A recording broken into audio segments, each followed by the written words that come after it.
So I got a whole roll of Barber dimes that I'm hoping to go through here, so we can start having fun. Here is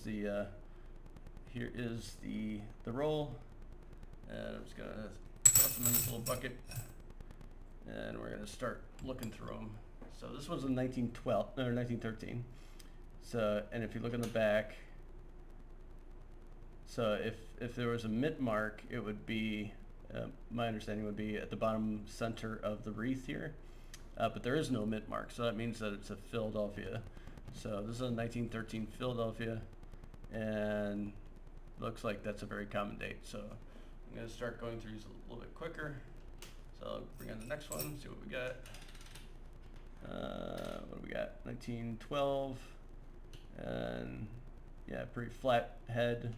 Maybe if we get one of these that has a good condition, we can take a look at what they look like in good condition. Anyway, that's the 1912 Philadelphia. That's a common date. So move on to the next one. Ooh, this one's really worn, but you can see it doesn't matter to me because this is 90% silver, so it doesn't matter to junk silver collectors either. So it's 1908, which is quite a bit older. Is that, yes, so this is a mint mark. See the D at the bottom center of the wreath there. So it's a 1908 Denver. That's what the D stands for. But this is a common date. It looks like 7.5 million of these were minted. So yeah, pretty common.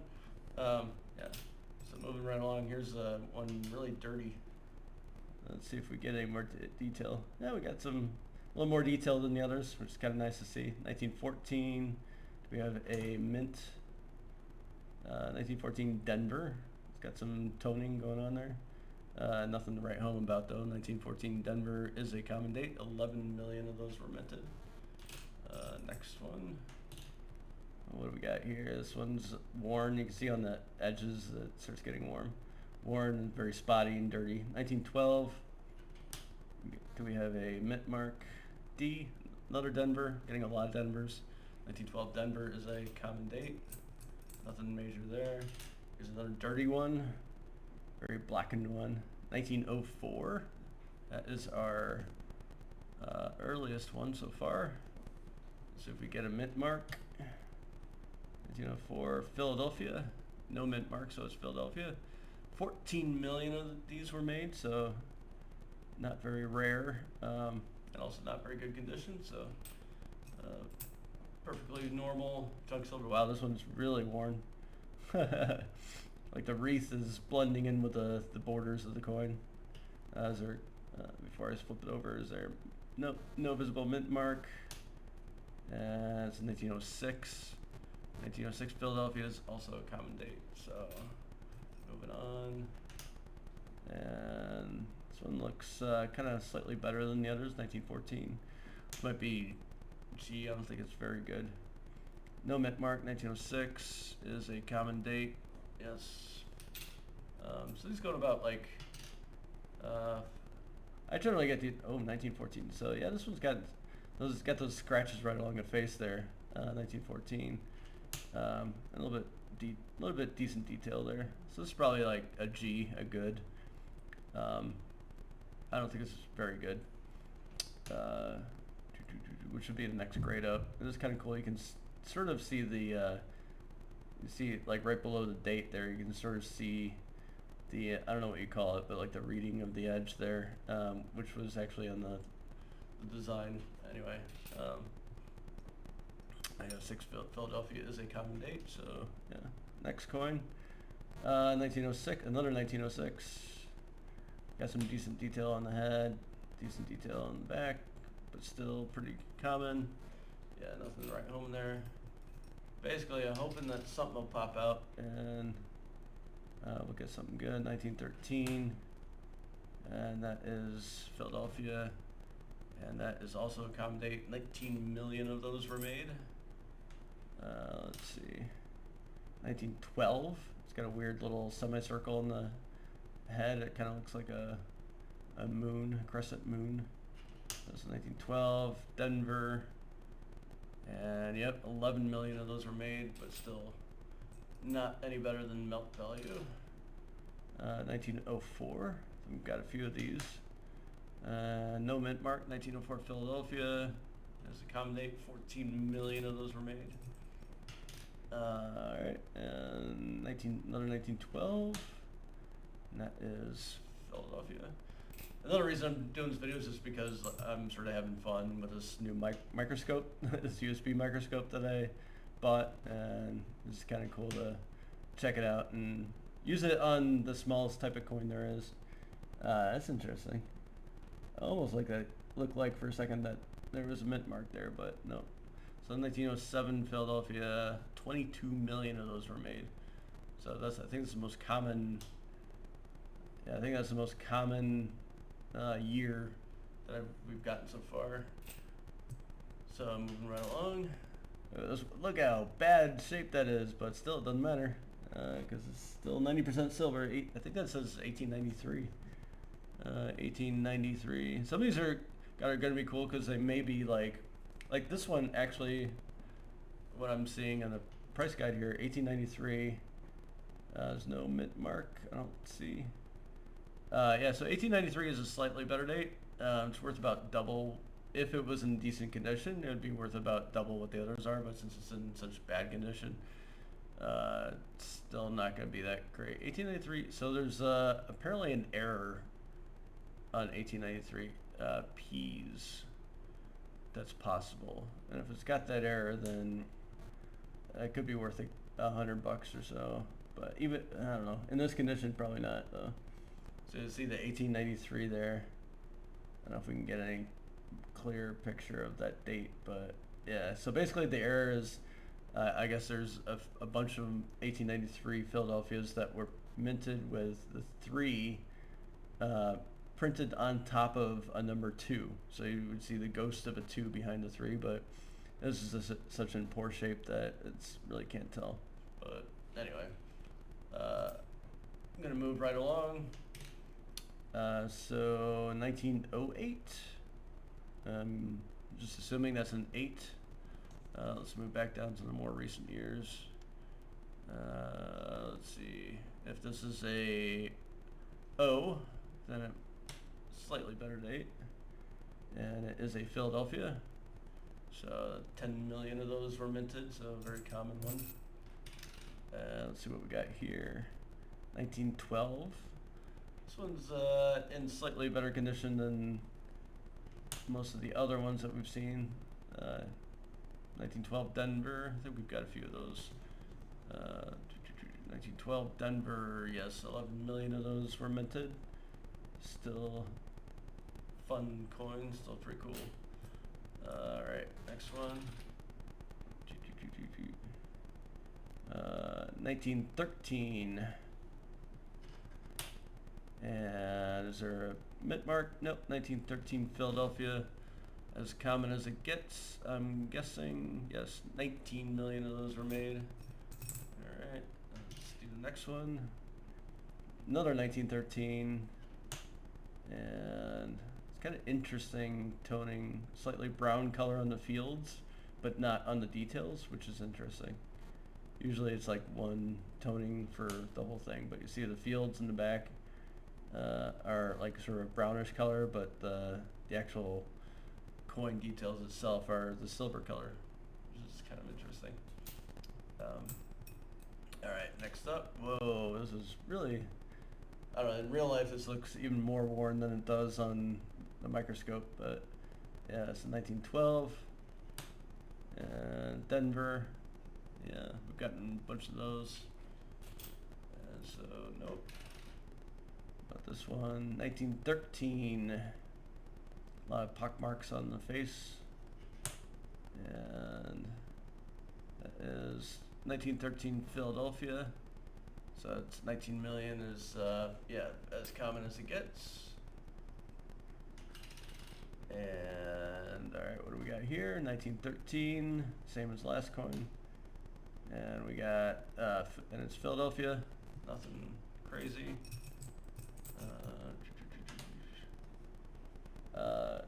1913, this is kind of cool. You do see some more of the reeded edge on the inner circle there.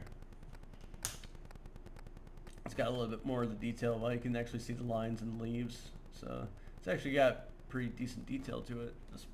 I don't know if this would qualify as very, very good, a grading of 8 or not, but you can see at the top of the coin prices up here, these are different grades. So G is pretty bad shape, VG is and F is when you start getting into like where you can actually make out all details on like the wreath and the stalks or whatever these are, and the ribbon and all that, and you can see clear details, no major problems, and no major dirt and scratches and stuff like that.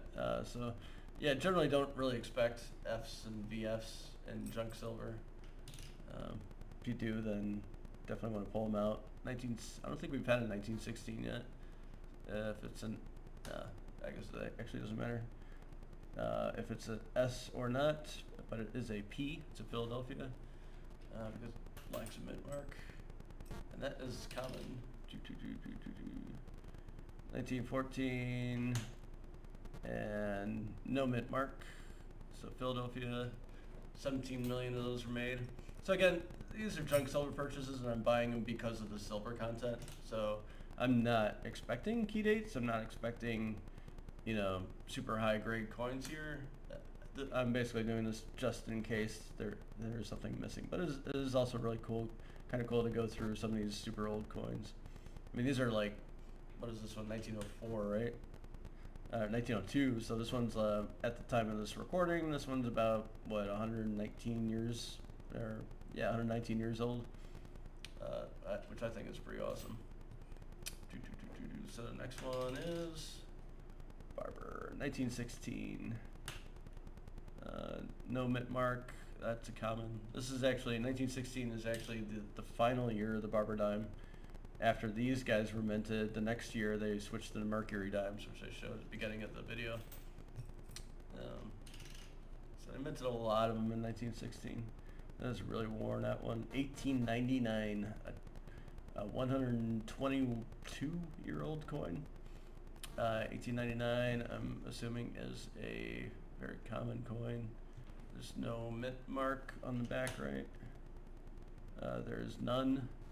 1899 Philadelphia is a common date, but it is cool to see an 1800s coin in there. 1903,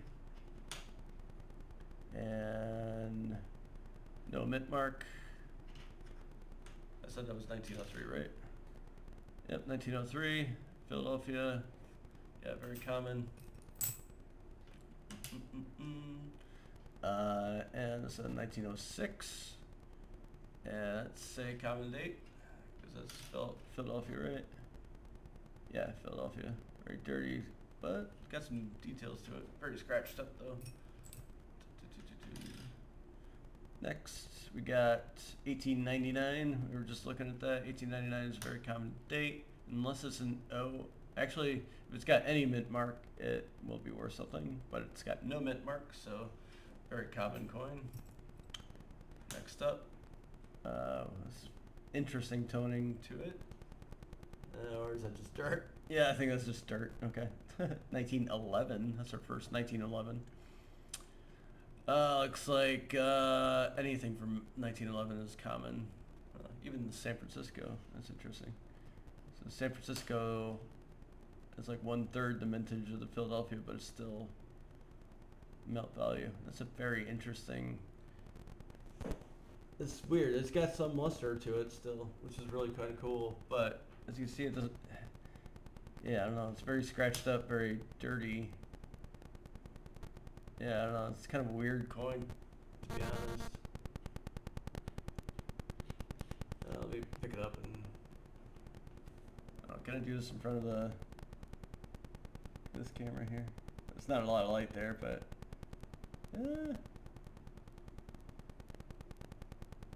Yeah, I don't know. It's got a little bit of luster to it, which is kind of nice, but nothing. Still nothing for me to pull it out and separate it from the rest of these. 1901, and no mint mark. 1901. Let's see. This microscope is really kind of cool. It's very adjustable too. Just have to. So 1901 is very common. Okay. So yeah, I could get even better detail if I really wanted to on these guys, but I'm okay with how it is right now. 1916, no mint mark, last year of issue. 16, yeah, very common. And let's see, 1914, no mint mark. Philadelphia, 17 million of those were made.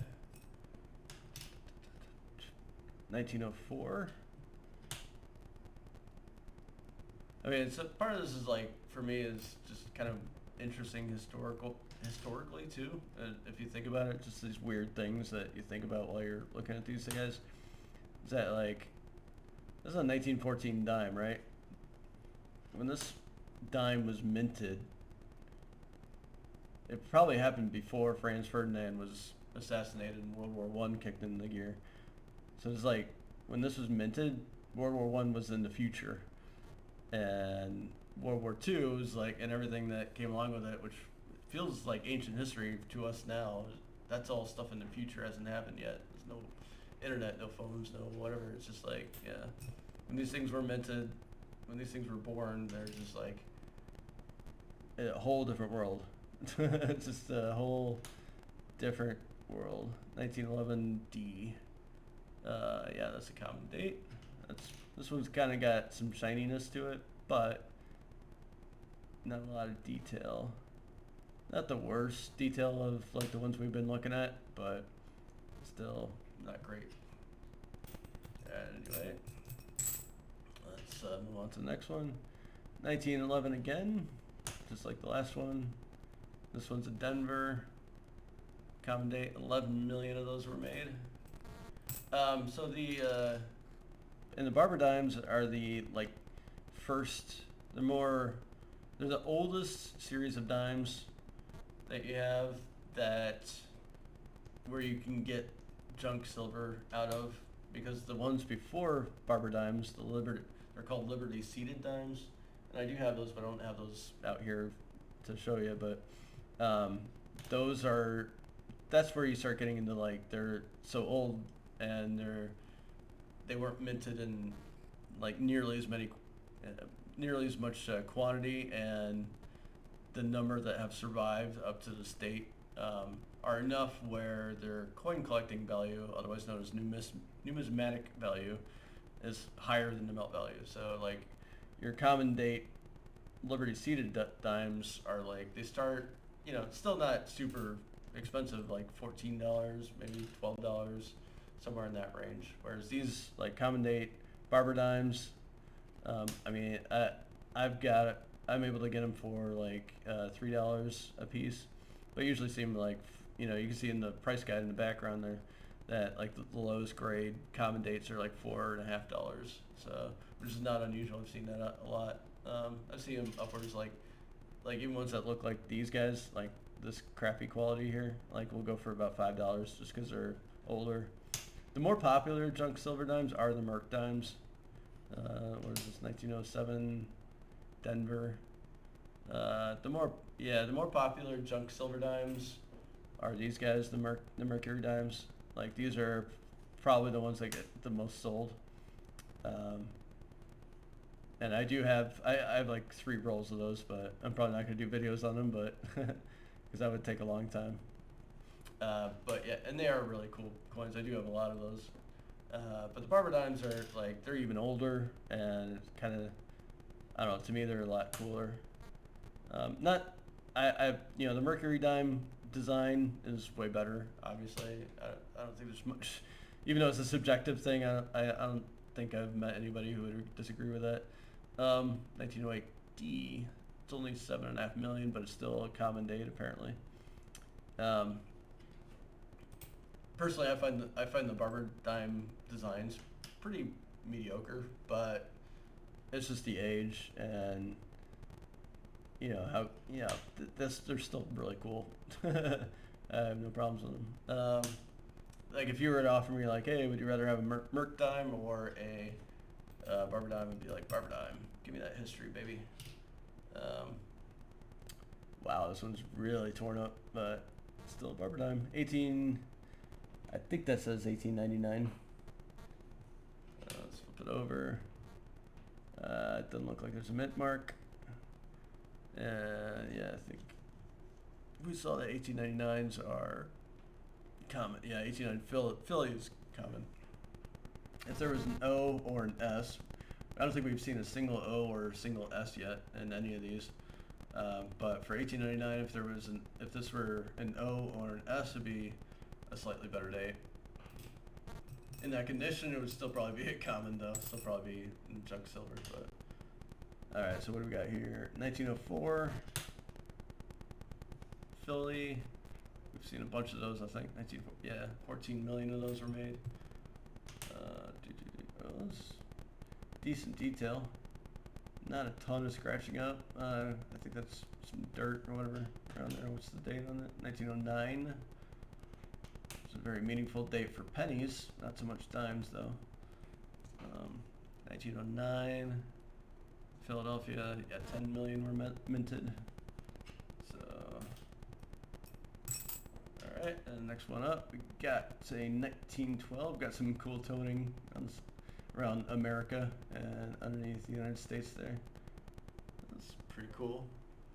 It's not strong enough to be really noteworthy, but anyway.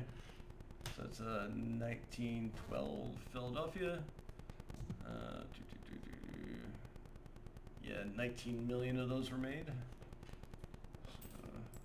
Liberty seated dime is a slightly better design. I like it. It was interesting. I was reading the history on that. 1912 and 1912 Denver. Yeah, common. So dimes, quarters, and half dollars all shared the same designs from 1830s, like 1837, all the way up to 1912ish. Basically, it was the Liberty seated design was on dimes, quarters, and half dollars. All throughout that time for like, that's what, 80 years of, those three denominations having the same design. Because it went from Liberty seated up until Barber's. And so there's the Barber quarter, there's the Barber dimes, which you're seeing now, and the Barber quarters and the Barber half dollars. And they all had the same design at that one point. And I was reading up like, why did they, because before that, they all had the Liberty seated design. So there's Liberty seated dimes, Liberty seated quarters, Liberty seated half dollars, and I was trying to figure out like why they switched away from it to this Barber design, which I think is not quite as good as the Liberty seated one. And they're saying like that there was a lot of criticism of the Liberty seated design that was really boring and didn't really, wasn't interesting enough or whatever in the newspapers at the time. And I'm just like, what? And you switched to this? The Liberty seated design is better, in my opinion. It's slightly, don't get me wrong, it's not a Mercury. Like, the Mercury dime is still, definitely better than both of them, but Barber is probably like where US coins kind of got boring for those three denominations anyway. 1899, mint mark. No mint mark. That being said, and with the dollars, with dollar coins, that's when you have Morgans, and Morgans are probably one of the best designs we've had. Even though they're kind of like glorified Barber designs, they still look really cool. 1906, I think that is. And do we have a mint mark? We maybe at one point this had a mint mark, but I don't see one now. Let's see this one, 1914. World War I. Denver, 1914 Denver, 11 million minted, so it's common. And 1916, that's interesting. Yeah, you can actually kind of see the face kind of shows up nice here. Got some interesting rainbow toning, some very minor rainbow toning going on at the top right there. That looks really cool.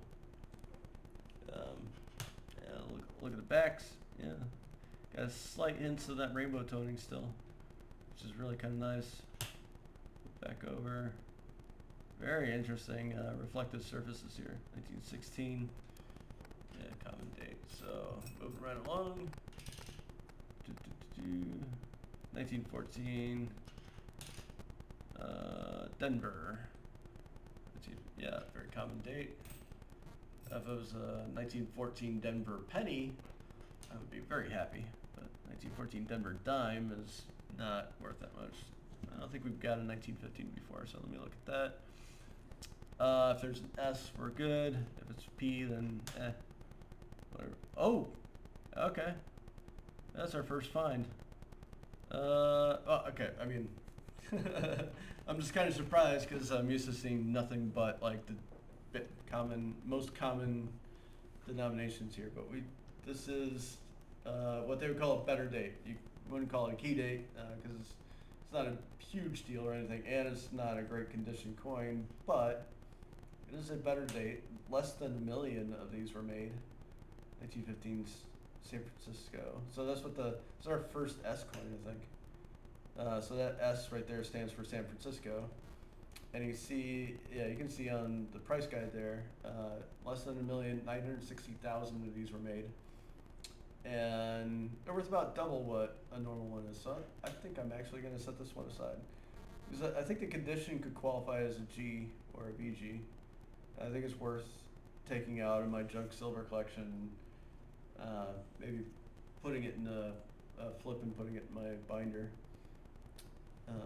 I mean, it's not a huge deal, don't get me wrong. It's only like $8 or so in that condition probably, but still, it's nice to find something other than the most common dates ever. So 1909, give me an O for 1909, O or S.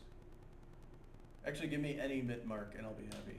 Any mint mark at all. Denver, yes, that one is also worth double. This one is in worse condition, but you could probably still sell it for $8 or $9. So most of these other junk ones, the melt value is, yeah, like I said before, is like, around anywhere from like $3 to $5. You can probably get away somewhere online selling them for $5. Anyway, whatever. But this one's, yeah. So the 1915 S and this one, 1909, I don't know, that's such in bad condition. So 1919 Denver, less than 1 million made, 954,000. This is interesting also, if you look at the price guide, this is one of those cases where mintages doesn't really tell you the whole story. If you notice, the 1909 S has a higher mintage than the 1909 Denver, but yet the San Francisco one is worth more. And other similar cases like that I've seen, that's generally because of survivorship, like how many coins have survived up into this point. So like how hard is it to find that particular year and date combo. So, you gotta figure those coins have been in circulation for probably a few decades, and then even after circulation, if coins get lost or they get destroyed or melted or whatever, sometimes it's a lot harder to find some coins as opposed to others, and so sometimes a coin that has a higher mintage will actually be rarer now than it was when it first came out. So is this coin in good enough condition for me to care that it's a better date? And it's only, so this is 1919 Denver, this is what I'm looking at here, this is 970. And I will put it aside. For the sake of moving along the video, I will set it aside for now. So 1916, our second S coin. Now this one's very much a common. There's 5.8 million of these minted, so 1916 S. Yeah, so nothing in 1916s are valuable, regardless of mint mark. So, and so what do we got? Another 1916 Philadelphia. Bunch of scratches on that one. And what do we got here? 1900. All right, let's look up. 1900 is, so this is, what do I want? This worked so well last time.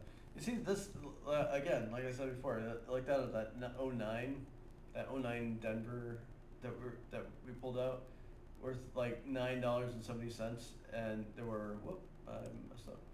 There were less than 1 million of these made, and it's worth $9.70, right? At the lowest possible grade.